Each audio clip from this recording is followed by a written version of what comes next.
Welcome to Ride and Glide. My name's Pascal, and today I'm going to show you how to customize your Onewheel Pint. Everything we use on the board today you can buy in store or on our website. The first thing to do when installing your new fender on your Pint is remove the fender delete that comes as standard in dark grey on top of the board. There are 4 screws that need to be removed. An Allen key is provided, so you can unscrew these with that and set them to one side because you're going to need them later. You do get additional screws with the fender, but you can use the existing screws that you've just removed. To remove the fender delete, you need to tilt it at a slight angle just to make sure that it clears the handle on one side. Once removed, you can see some of the inner workings of the Onewheel, but don't worry, your new fender is going to cover these completely. Now time to fit the fender. Slip it down over the top of the wheel, and you will again have to put it at a slight angle to get it over the handle. Once it's down, on the opposite side to the handle, there's a very small notch in the fender that needs to just click into the rail just to make sure that it's securely fastened.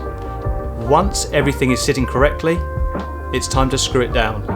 Those 4 screws that you saved from earlier, put them back in, use the same Allen key and tighten them up. And there you go, completely finished, new fender.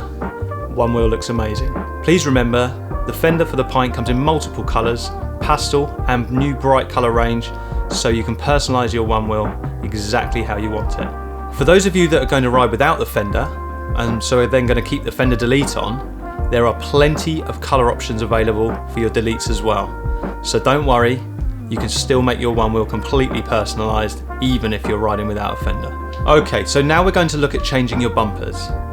Bumpers come as standard on the Onewheel Pint, so don't worry, you don't have to order them additionally when you first get it, but if you want it to look really funky and you want to change the colours, then definitely order some really cool bumpers.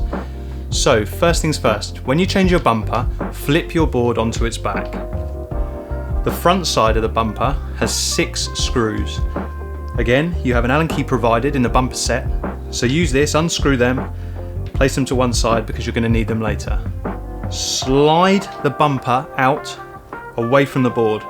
It can be quite stiff, so you do need to give it a good pull. There's a little latch just where the lights are. You can get your thumb in there and slide it out. Now moving on to the rear bumper, there are 4 screws to remove. Again, use your Allen key, take these out. Once that's done, pinch the bumper with your thumb and fingers and slide it out. Again, it may be slightly stiff, so you have to pull quite hard. They're very tightly fitted.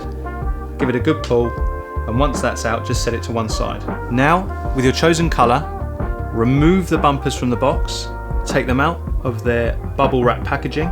You'll see they come with some screws and an Allen key. You can use these again or use your existing tools. Lay them to one side, make sure you've got the right bumper at the right end, line them up with the rails and slide them in. If you find that the threads aren't quite lining up with the screws that you're going to put in to fix the bumper on, then just take your fender or your fender delete off from the other side, and that just allows a little bit more flexibility. Rescrew the 6 front screws and the 4 back screws in, starting nearest the wheel and working your way out to the ends of the board. Flip your board back over, take a look, see what you think. Additionally, you can also customise your mag handle. Pints come with a mag handle as standard. It's a dark grey one, really useful for carrying the board around. They come in an array of colours, so you can colour coordinate with your fender, your bumpers and every other accessory that you've got on your boards. To remove your mag handle, first of all you need to remove your delete or your fender, depending on which one you've got fitted. Take your new mag handle out of its pack, whatever colour it may be, and it comes with an Allen key as well. Use that Allen key to unscrew the bolt that's holding that mag handle onto the board. Once that's removed, the mag handle literally just pops off. Set that to one side, put your new mag handle in its place and re-screw with the new bolt. You can even use the old bolt if it's still in good condition. Replace your fender delete or your fender, put the 4 screws back in with the Allen key as we said before, and your board's complete. If you're looking to protect your board, then you can add these rail guards. They're clear plastic that will protect the sides of your board from all those knocks and bumps that you get along your journey. You can also add a charger port plug. These protect the charger port from any bits of dirt or moisture that might get in.